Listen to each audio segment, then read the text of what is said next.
બધાને મારા જોહાર, જય આદિવાસી।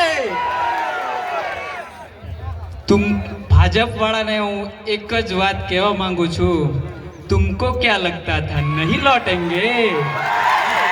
गलत, जब तक तोड़ेंगे नहीं छोड़ेंगे नहीं।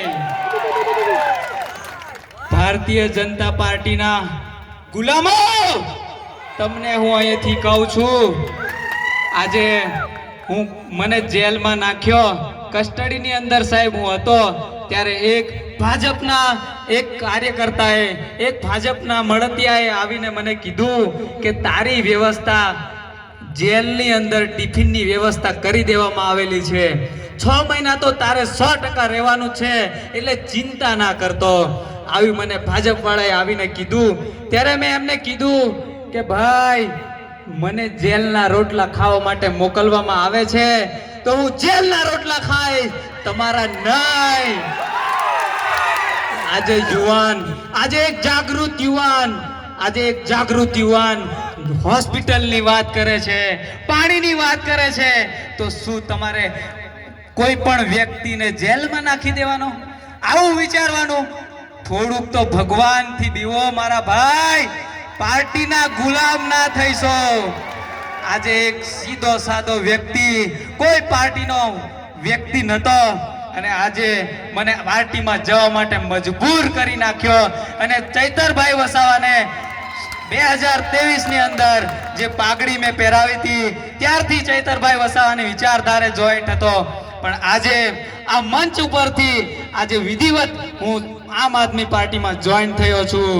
આજે મારા કવાંટના વિસ્તારની વાત કરીએ તો રસ્તાઓની વાત કરીએ, પાણીની વાત કરીએ, ત્યારે ભાજપના નેતાઓને તેલ રેડાય છે, પેટમાં તેલ રેડાય છે દોસ્તો।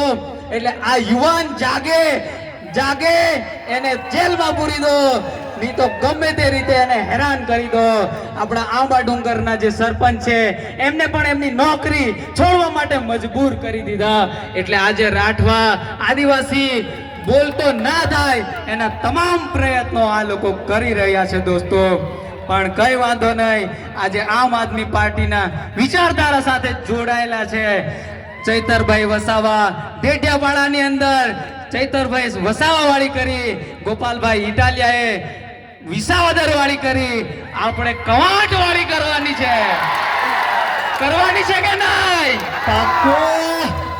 એટલે આ મંચસ્થ મહાનુભાવો આવેલા છે, એમની સાથે કામ કરીને કવાંટનું પરિવર્તન લાવવાનું છે દોસ્તો। વધારે ના કહેતા, કારણ કે બોલવાની પાબંદી બી મારી પર મૂકી દીધેલી છે। અહીંયા ઘણા બધા લોકો અહીંયા ચાપતી નજર લઈને બેઠા છે, પણ દોસ્તો ગભરાવાની જરૂર નથી।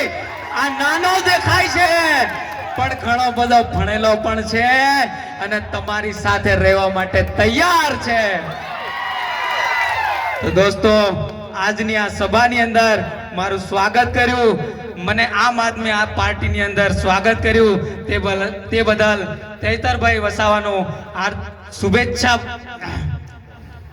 શુભેચ્છા પાઠવું છું અને હું દિલથી આભારી છું કે જેઓ આમ આદમી પાર્ટીની અંદર મને લીધો અને આવતા સમયની અંદર આમ આદમી પાર્ટીની વિચારધારા સાથે કામ કરીશ।